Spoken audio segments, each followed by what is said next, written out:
परमेश्वर को जानते हैं जिसने हमें बनाया है। हमारे भारतीय पृष्ठभूमि पर भारतीय संतों ने कहा, जाकी रही भावना जैसी, तितवा ने देखी सूरत जैसी। किसी ने पेड़ से ईश्वर की कल्पना की, किसी ने पहाड़ से ईश्वर की कल्पना की।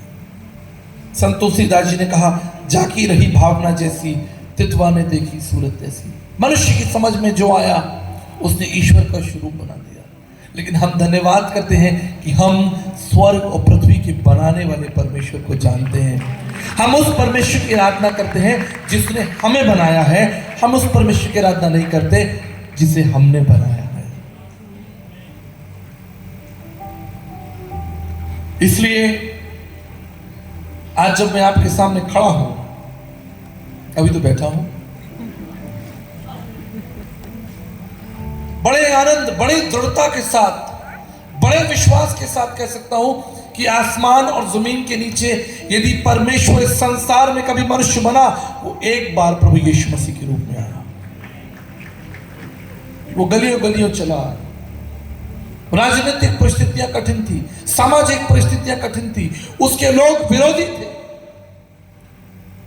आप क्या सोचते हैं कि हजारों लोग जो प्रभु यीशु मसीह के पीछे चलते थे, क्या वो उसके प्रशंसक थे? उसके प्रशंसक नहीं थे।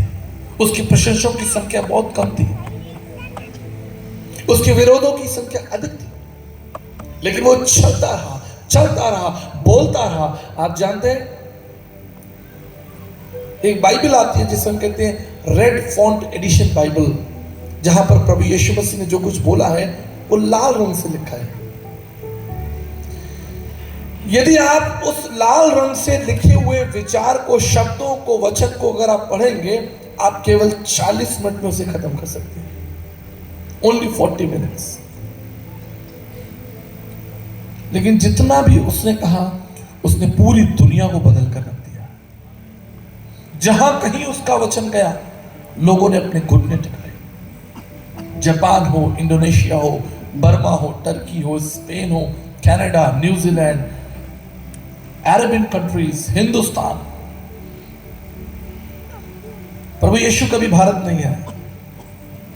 He never visited physically.